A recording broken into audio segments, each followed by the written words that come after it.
असं म्हटले जाते की देवासोबत चालणे म्हणजे वास्तविकता जाणून घेणे नाही, तर वास्तविकता जाणणाऱ्या देवाला जाणून घेणे आहे. काय आपल्या जीवनात वास्तविकता जाणणारा देव आहे?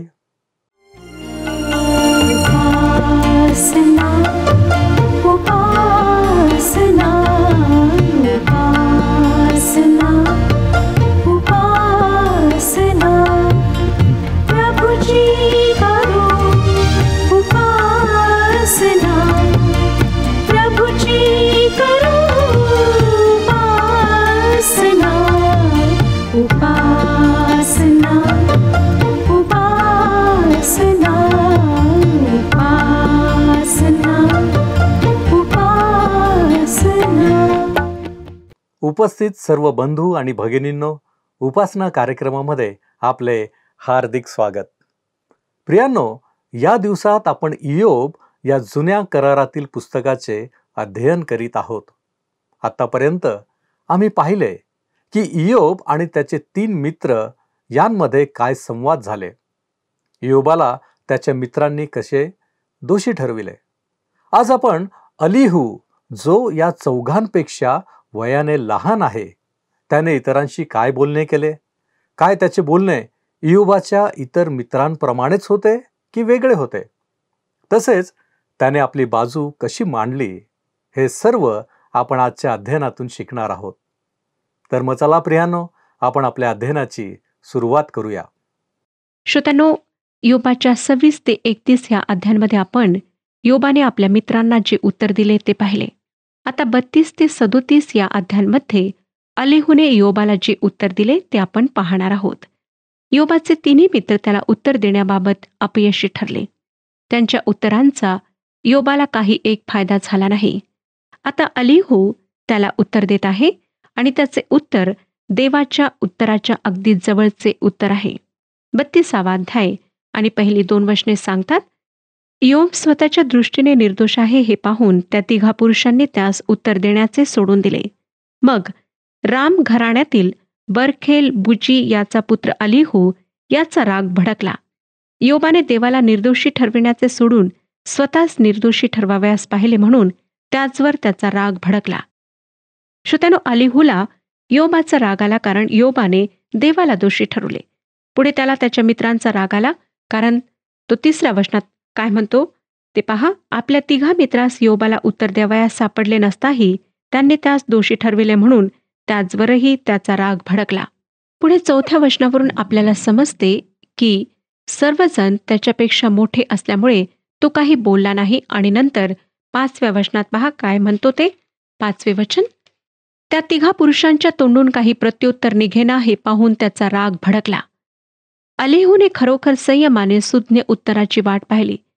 त्याने मध्येच आपले तोंड उघडले नाही. पण जेव्हा त्यांच्यापैकी कोणाजवळही सुज्ञ उत्तर नाही असे त्याच्या लक्षात आले, तेव्हा त्याला शांत बसवेना. 6 आणि 7 वचनात तो म्हणतो, मग बरखेल बुची याचा पुत्र अलीहू याने उत्तर दिले. तो म्हणाला, मी अल्पवयी आहे व तुम्ही वयोवृद्ध आहात, म्हणून मी मुरवत धरिली. आपले मत तुमच्यापुढे प्रकट करण्यास मी कचरलो. मला वाटले जास्त दिवस पाहिलेल्यांनी भाषण करावे, बहुत वर्षे घालविलेल्यांनी अक्कल सांगावी. मग 8व्या वचनात तो काय म्हणतो पहा, पण मानवाच्या ठाई आत्मा असतो, सर्वसमर्थाचा श्वास त्यास बुद्धी देतो. अलीहू या वयोवृद्ध लोकांना त्यांच्या गप्प बसण्याची 2 कारणे सांगतो. एक तर तो त्यांच्यापेक्षा लहान होता व दुसरे म्हणजे शहाण्या माणसांचे आपण ऐकायला पाहिजे, कारण ते सुज्ञ व ज्ञानी असतात. परंतु नंतर तो तोंड उघडून का बोलत आहे याची 2 कारणे तो सांगतो. पहिले हे की तो त्यांच्यापेक्षा वयाने लहान असला तरी ज्ञान व शहाणपण देणारा देवाचा आत्मा आहे व त्याला वयाची मर्यादा नाही. या सर्व घटनांवरून व अलीहूच्या बोलण्यावरून आम्हाला काही महत्त्वाच्या गोष्टी शिकायला मिळतात. पहिली गोष्ट ही की आम्ही देवासमोर न्यायी ठरू शकत नाही. दुसरी ही की काहीही कारण किंवा पुरावा आमच्याजवळ नसताना आम्ही योबाच्या मित्रांप्रमाणे इतरांना दोषी ठरवणे योग्य नाही.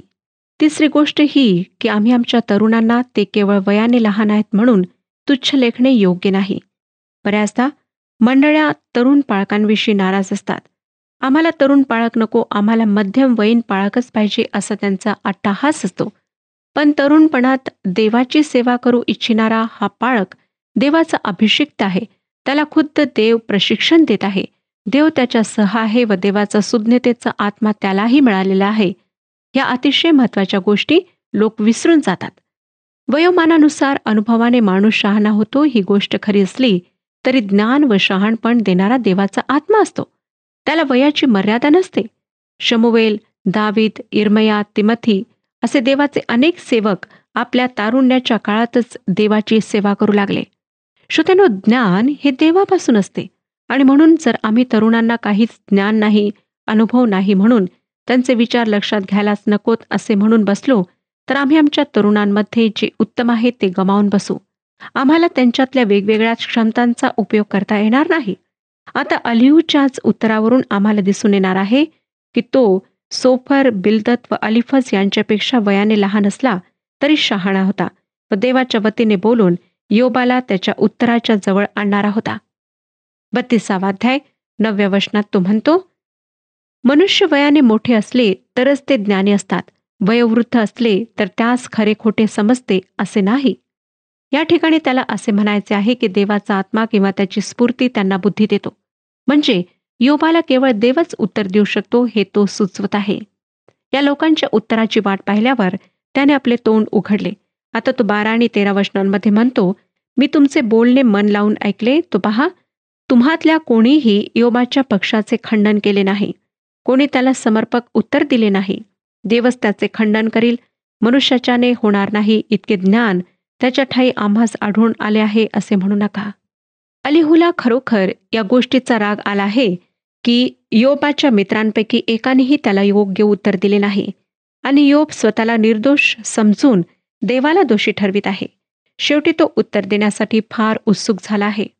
18व्या वचनात म्हणजे योबाचे पुस्तक 32वा अध्याय आणि 18व्या वचनात तो म्हणतो, माझ्या मनात शब्दांची गर्दी झाली आहे, माझा अंतरात्मा मला स्फूर्ती देत आहे.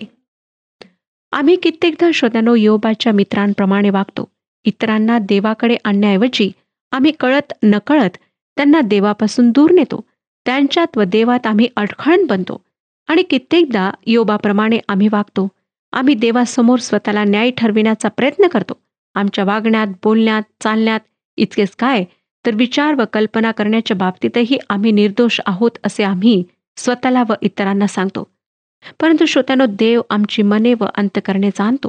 सर्व हेतू व विचार यांची तो परीक्षा करतो. जर ख्रिस्ताद्वारे तुमची सर्व पापे धुतल्या गेली असतील व तुमचे मन तुम्हाला कोणत्याही बाबतीत दोषी ठरवित नसेल तर तुम्ही सुखी आहात, कारण देवाने येशू ख्रिस्ताद्वारे तुमच्या पापांची क्षमा केली आहे. परंतु जर तुम्हाला तुमचे मन, तुमचा आत्मा दोषी ठरवित असेल तर पाप क्षमेसाठी देवाकडे येण्यास विलंब लावू नका. येशू ख्रिस्ताद्वारे पापांची क्षमा व पाप क्षमेची शांती आहे. व जेव्हा आम्ही परमेश्वराजवळ पश्चातापामुळे भग्न व अनुतप्त झालेल्या हृदयाने ख्रिस्ताद्वारे जातो तेव्हा तो आम्हाला क्षमा केल्याशिवाय राहत नाही. आता आपण पुढच्या अध्यायाकडे वळूया. अलिहू हा तरुण योब व त्याच्या मित्रांसमोर आपले म्हणणे मांडत आहे. जोपर्यंत योब व त्याचे मित्र यांचे बोलणे संपले नाही तोपर्यंत तो शांत बसला आणि त्यांच्या बोलण्याविषयी त्याला संताप आला. कारण की योबाने देवाला न्याय ठरविण्याऐवजी स्वतःला न्याय ठरवले आणि त्याच्या मित्रांना काही उत्तर सुचले नाही म्हणून त्यांनी योबाला दोषी ठरवले. अलिहू आतापर्यंत शांत बसला होता, कारण एकतर मोठ्यांचा मान राखणे त्याला योग्य वाटले आणि दुसरे म्हणजे त्यांच्याकडून त्याला सुज्ञ उत्तराची अपेक्षा होती. परंतु त्या वयाने मोठे असलेल्यांकडून त्याचा जेव्हा अपेक्षा भंग झाला तेव्हा त्याने बोलायला सुरुवात केली. कारण त्याला माहीत होते की मनुष्याच्या ठाई आत्मा आहे व सर्व समर्थाचा श्वास त्यांना बुद्धी देतो. आता या अलिहू नावाच्या तरुणाचे काय म्हणणे आहे ते आपण वाचूया 33वा अध्याय पहिल्या 4 वचनात. तर आता हे योबा, माझे भाषण श्रवण कर, माझे सगळे बोलणे ऐकून घे. पहा, आता मी आपले तोंड उघडेले आहे, माझी जीभ माझ्या तोंडात हालू लागली आहे. माझ्या मनात ते विचार जसेचे तसे माझ्या शब्दांनी प्रगट होणार. माझ्या वाचेने प्रगट होणारे ज्ञान माझ्या तोंडून निष्कपटपणे निघणार. देवाच्या आत्म्याने मला निर्माण केले आहे, सर्व समर्थाच्या श्वासाने मला जीवन प्राप्त झाले आहे. श्रोत्यानो, एक गोष्ट तुमच्या लक्षात आलीच असेल की अलिहूची बोलण्याची सुरुवात योबाच्या इतर 3 मित्रांपासून भिन्न आहे. त्याचे बोलणे नकारात्मक नाही, तो सकारात्मक किंवा आशावादापासून बोलण्याची सुरुवात करीत आहे. सर्वात पहिली गोष्ट तो हीच करतो की तो इयोबाचा विश्वास संपादन करतो. तो त्याला सांगतो की तो त्याच्या हृदयाच्या सरळपणाने निष्कपटपणे बोलत आहे. देव माझा निर्माणकर्ता व माझा पालनकर्ता आहे असेही तो इयोबाला सांगून त्याचे व देवाचे नाते स्पष्ट करतो. आणि त्यामुळेच मी व तू आपण देवाच्या दृष्टीने समपातळीवर आहोत असेही तो इयोबाला सांगत आहे. अशा प्रकारे इयोबाचा विश्वास संपादन करून अलीहूने आपल्या बोलण्याची सुरुवात केली. 33वा अध्याय आणि 6व्या वचनात तो इयोबाला म्हणतो, 33वा अध्याय 6वं वचन, पहा, देवापुढे मी तू सारखाच आहे, मीही मातीच्या गोळ्याचा घडलेला आहे. मला वाटतं की ही गोष्ट सल्लागारांसाठी फार महत्वाची आहे. कोणाला मानसिकरित्या मदत करायची असेल त्याच्यावर टीकेचा भडीमार करणे अगदी चुकीचे आहे. त्याऐवजी त्या व्यक्तीचा विश्वास संपादन करून त्या व्यक्तीला समजावून घेण्याचा प्रयत्न करणे फार आवश्यक आहे. पुढे अलीहू इयोबाला त्याच्या सर्व तक्रारीची आठवण करून देत आहे. तो पुढे म्हणतो 8 ते 11 वचनांमध्ये, तुझे बोलणे माझ्या कानी पडले, तुझे शब्द मी ऐकले ते हे, मी शुद्ध आहे, मी निरपराध आहे, मी निष्कलंक आहे, मी निर्दोष आहे. पहा, देव कसा मजविरुद्ध निमित्त शोधितो, तो मला शत्रू गणितो, तो माझे पाय खोड्यात घालितो, तो माझ्या सगळ्या चालचलणुकीवर नजर ठेवितो. आणि पुढच्या म्हणजे 12व्या वचनात तो म्हणतो, पहा, मी तुला याचे उत्तर देतो, हे तुझे बोलणे यथार्थ नाही, कारण देव मानवाहून थोर आहे. या ठिकाणी अलीहूने एक फार महत्वाचे विधान केलेले आहे की देव मनुष्यापेक्षा थोर आहे. हे विधान साधे आहे, परंतु ते महत्वाचे आहे, कारण अनेक ख्रिस्ती लोक ते विधान विसरतात. ते देवाची जागा घेतात. काही गोष्टी का घडल्या हे ते अगदी ठामपणे सांगतात, जणू काही त्यांना देवाबरोबर फोनवरून सतत संपर्क साधता येतो. परंतु अशा लोकांविषयी मला खूप शंका येते. अनेकदा ते स्वतःचेच विचार देवाचे विचार म्हणून सांगतात.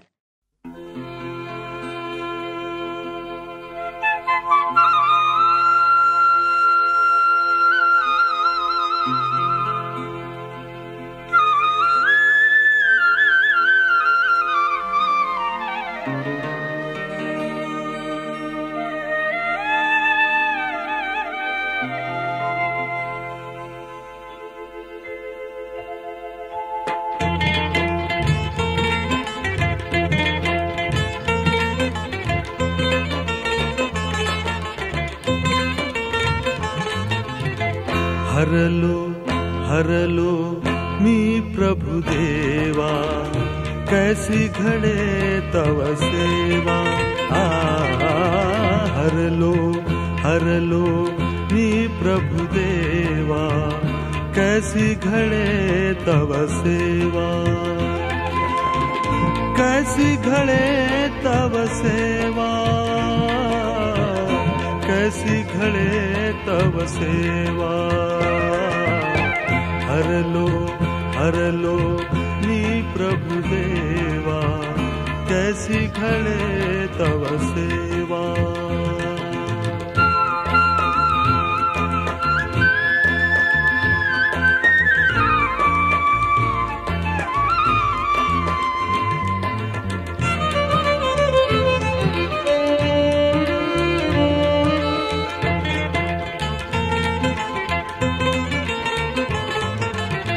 पापामध्ये मन लोळे, झाल्यावरती उघडती डोळे.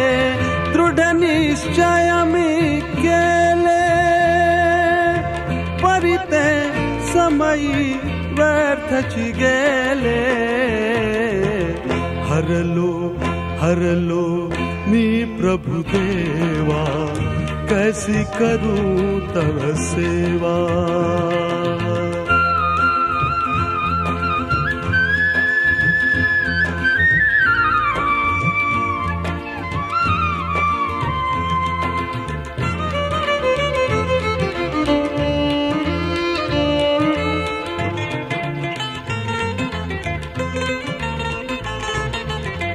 तोची विवेक काटा, करिता बोध कुटे मज फाटा.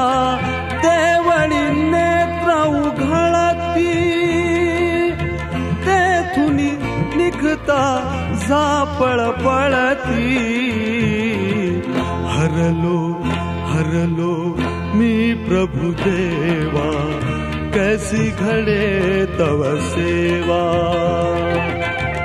कैसी घडे तव सेवा, कैसी घडे तव सेवा. हरलो हरलो मी प्रभु देवा, कैसी घडे तव सेवा, कैसी घडे तव सेवा.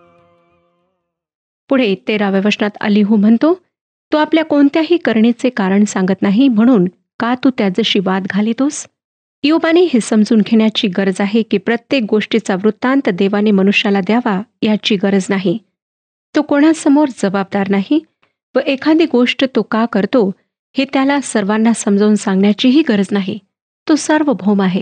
तो आम्हाला फक्त त्याच्यावर विश्वास ठेवायला सांगतो.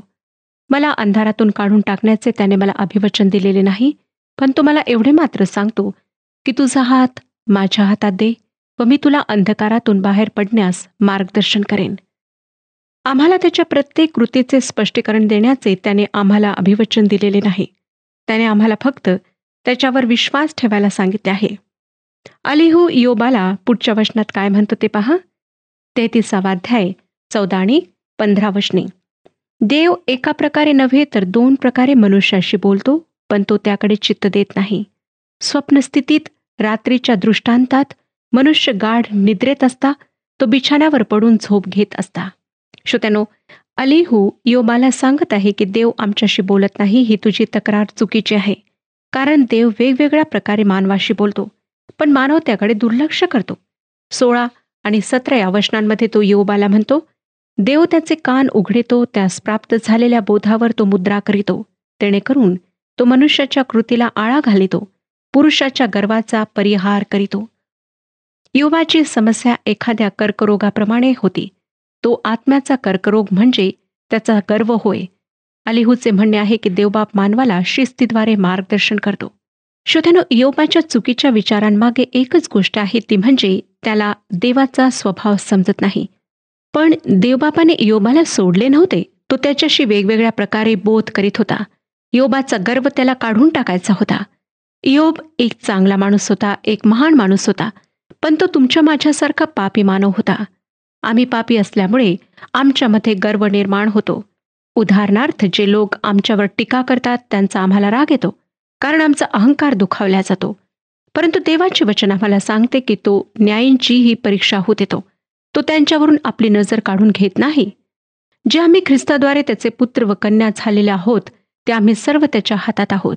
आमचे जीवन, त्यातल्या घटना, सर्व काही त्याच्या देखरेखीखाली आहे. जरी त्याची आमच्यावर अतिशय खोलवर, हळूवार व कधी न बदलणारी प्रीती आहे, तसेच त्याचे नैतिक व सुज्ञ राज्यही आमच्या जीवनावर आहे. तो आमच्या जीवनावर राज्य करतो, कारण आम्ही बिघडलेल्या मुलांप्रमाणे होऊ नये अशी त्याची इच्छा आहे. अलीहू पुढे 29 आणि 30 ह्या वचनांमध्ये त्याला सांगतो, पहा, हे सर्व देव मनुष्याला 2-3दा करीतो, असा तो त्याचा जीव गर्तेपासून बचावितो, म्हणजे तो जीवन प्रकाशाने प्रकाशित होतो.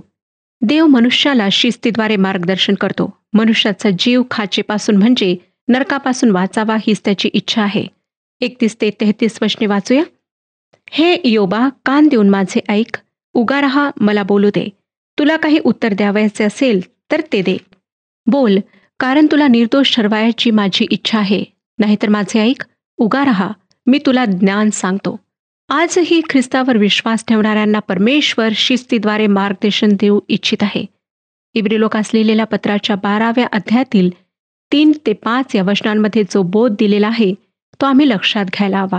12वा अध्याय 3 ते 5 वचने. तुमची मने खचून तुम्ही थकून जाऊ नये म्हणून ज्याने आपणाविरुद्ध पातक्यांनी केलेला इतका विरोध सहन केला त्याच्याविषयी विचार करा. तुम्ही पापाशी झगडत असता रक्त पडेपर्यंत अजून प्रतिकार केला नाही, आणि तुम्हाला पुत्राप्रमाणे केलेला हा बोध तुम्ही विसरून गेला हा काय? माझ्या मुला, परमेश्वराच्या शिक्षेचा अनादर करू नको आणि त्याच्याकडून दोष पदरी पडला असता खचू नको. श्रोत्यानो, पुढे याच अध्यायाच्या 11व्या वचनात म्हटले आहे, कोणतीही शिक्षा तत्काली आनंदाची वाटत नाही, उलट खेदाची वाटते. तरी ज्यांना तिच्याकडून वळण लागले आहे त्यांना ती पुढे नीतिमत्व हे शांतिकारक फळ देते. आपल्या स्वर्गीय पित्याच्या शिक्षेला आम्ही 3 स्पष्ट अशा प्रकारे प्रतिसाद देतो. पहिला प्रकार हा की ती देवाची वाणी नव्हतीच, तो देवाचा हात नव्हताच असे म्हणून आपण त्याच्या शिक्षेचा तिरस्कार करू शकतो. म्हणजे आपण देवाकडे दुर्लक्ष करू शकतो किंवा आपण त्या शिक्षेने पूर्ण खचून जाऊ शकतो. देवाच्या शिक्षेने जर आम्ही अगदी खचून जात असलो तर तो आमचा खरंच पराभव आहे, कारण त्याच्या शिक्षेमुळे आम्हाला शिस्त लागायला पाहिजे हा त्यामागचा हेतू असतो. आणि देवाच्या शिक्षेमुळे प्राप्त होणारी शिस्त आम्ही अंगी बाणायला हवी हा तिसरा प्रकार आहे.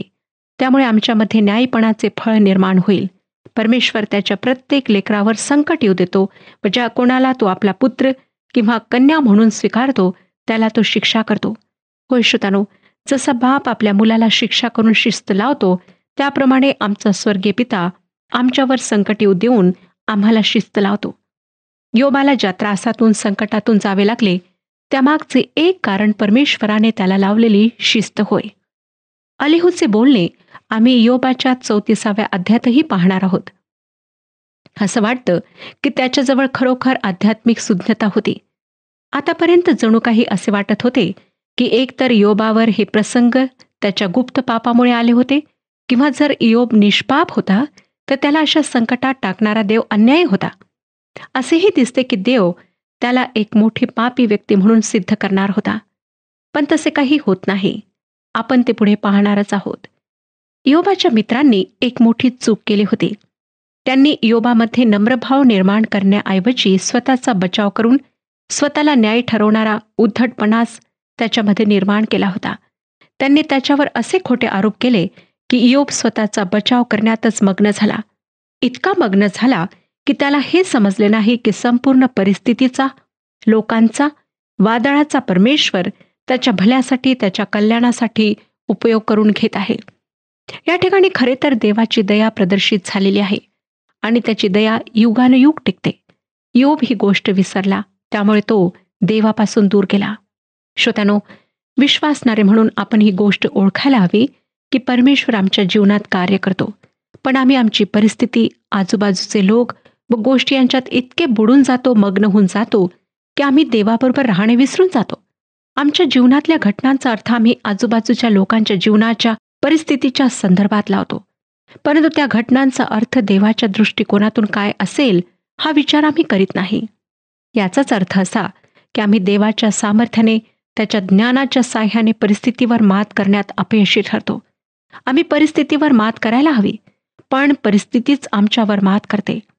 काही लोक स्वतःच्या परिस्थितीला इतका दोष देतात की असं वाटतं की त्यांच्यापेक्षा परिस्थिती फार शक्तिशाली आहे आणि त्यांचे सहाय्य करायला त्यांचा देव जिवंत नाही. देवाच्या नजरेतून आम्ही परिस्थितीकडे पाहिले तर आम्हाला त्याचे सहाय्य, त्याचे मार्गदर्शन सहज प्राप्त होईल. पण आम्ही फक्त परिस्थितीला दोष देऊन देवाकडे पाठ फिरवली तर आम्हाला देवाचे मार्ग कसे समजतील? देव आम्हाला सहाय्य करायला तयार आहे, पण आम्ही आमची परिस्थिती त्याच्या हाती सोपवून त्याचे मुख, त्याचे मार्गदर्शन शोधले पाहिजे. जे त्याचा सातत्याने शोध घेतात त्यांना तो सापडतो. आम्ही आमची परिस्थिती आमच्या व देवाच्या मध्ये येऊ देता कामा नये, कारण तसे झाले की परिस्थिती आमच्या व देवामध्ये भिंत म्हणून उभी राहते आणि त्यामुळे आम्हाला देवाच्या समक्षतेची जाणीव राहत नाही. जेव्हा आम्हाला देवाच्या समक्षतेची जाणीव उरत नाही तेव्हा आम्हाला त्याची शांतीही मिळेनाशी होते. चिंता व काळजा आमच्या मनाचा हळूहळू ताबा घेऊ लागतात आणि देवाच्या साह्याची जाणीव आम्हाला अजिबात राहत नाही. या सर्व गोष्टींचा परिणाम हा होतो की आम्ही चिडचिडे, असंयमी व दोष काढणारे बनतो. देवापासून आम्ही दूर जातो आणि आमचा देवाबरोबरचा संपर्क तुटतो. आमच्यावर ओढवलेल्या परिस्थितीमागे देवाचा हात आहे ही गोष्ट आम्ही विसरतो आणि तरीही या सर्व दरम्यान देवाची इच्छा आमच्याशी संपर्क साधण्याची असते. आम्हाला भग्न व अनुतप्त हृदयाने स्वतःकडे आणावे अशी त्याची इच्छा असते. परमेश्वर शिक्षेचाही उपयोग त्यासाठी आमच्या जीवनात करतो. 34वा अध्याय पहिली 3 वचने सांगतात, अलिहू आणखी म्हणाला, समजदार लोक हो, तुम्ही माझे बोलणे ऐका. अहो जाणते लोक हो, कान द्या. अन्नाची परीक्षा जशी जिभेला होते तशी शब्दांची परीक्षा कानाला होते. या ठिकाणी अलिहू योब व त्याच्या मित्रांना जणू काही वादविवाद स्पर्धेसाठी आव्हान करीत आहे. 4 आणि 5 वचनांमध्ये तो म्हणतो, आता न्याय असेल ते आपण निवडून घेऊ, चांगले काय याचा आपण आपसात निवाडा करू. आता इयोब म्हणतो की मी निर्दोष आहे, देवाने मजवर अन्याय केला आहे. या ठिकाणी अलीहू इयोबाला त्याच्या शब्दांची आठवण करून देत आहे. इयोबाचे म्हणणे होते की देव त्याच्याशी न्यायीपणाने वागला नाही. आता आपण पुढे वाचूया 6 आणि 7 वचने. माझा पक्ष खरा असता मी खोटा ठरलो आहे, मी निरपराध असता माझा खाय असाध्य आहे. ईश्वर निंदा उदकाप्रमाणे प्राशन करणारा योबासारखा मनुष्य कोण आहे? असं दिसतं की योबाने देवाच्या शिक्षेचा तिरस्कार केला. आपल्याला शिक्षा करण्याचा देवाला काही एक हक्क नव्हता असे त्याला वाटले, आणि या त्याच्या वृत्तीमुळे, दृष्टिकोनामुळे तो देवापासून फार दूर गेला. मग त्या शिक्षेमुळे तो फार खचून गेला. जेव्हा आम्हाला परमेश्वराकडून शिक्षा होते तेव्हा आम्ही त्या शिक्षेचा तिरस्कार करू नये आणि त्या शिक्षेने खचूही नये. आमच्या हितासाठी, आमच्या कल्याणासाठीच परमेश्वर या गोष्टी आमच्या जीवनात घडू देतो. श्रोत्यांनो, आज जर आपण कठीण प्रसंगातून जात आहात तर खचून जाऊ नका. 9व्या वचनात तो म्हणतो, देवाशी सख्य ठेवून मनुष्याला काय लाभ होतो? म्हणजे त्याला असेच म्हणायचे आहे की मी इतका चांगला वागलो, इतक्या चांगल्या गोष्टी केल्या, पण देव माझ्याशी चांगला वागला नाही. श्रोत्यांनो, आज अनेक लोकांचा हाच दृष्टिकोन आहे.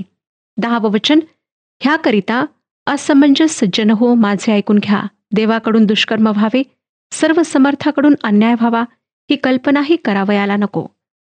अलीहू पुन्हा एकदा सांगत आहे की परमेश्वर अन्याय करीत नाही. श्रोत्यांनो, काय आज आपण आपल्या परिस्थितीमुळे देवाला दोष देत आहात? देवाला दोष न देता आपल्या जीवनाचं परीक्षण करा आणि परमेश्वराकडे परत या. पश्चाताप करा, त्याला आपलं जीवन समर्पित करा. परमेश्वर आपणा सर्वांस आशीर्वाद देवो. हा कार्यक्रम आपणास आवडला काय? आता आम्हाला एक मिस कॉल करा आणि आपण पुढील विजेता होऊ शकता.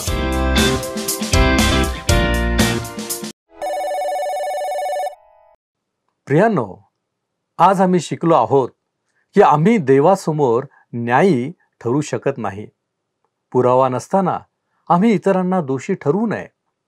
देव नक्कीच मनुष्यापेक्षा थोर आहे, म्हणूनच आम्ही इतरांना देवाकडे आणले पाहिजे. त्यांच्यामध्ये आम्ही अडखळण होऊ नये. प्रियांनो, या सर्व गोष्टी महत्त्वपूर्ण आहेत.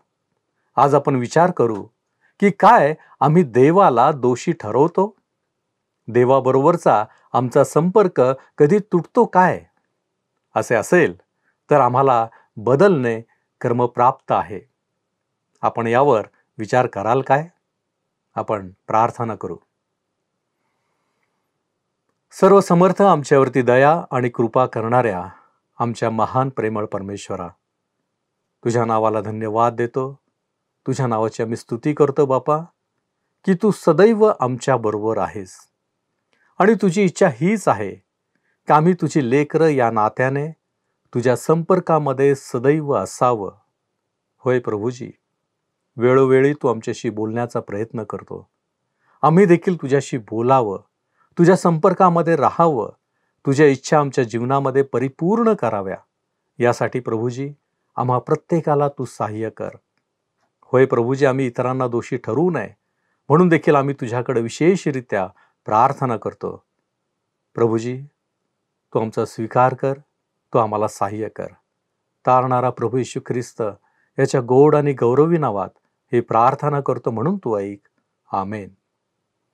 तुम्हाला पूर्णता लाभो, समाधान मिळो आणि येशू ख्रिस्ताची कृपा तुम्हा सर्वांबरोबर असो.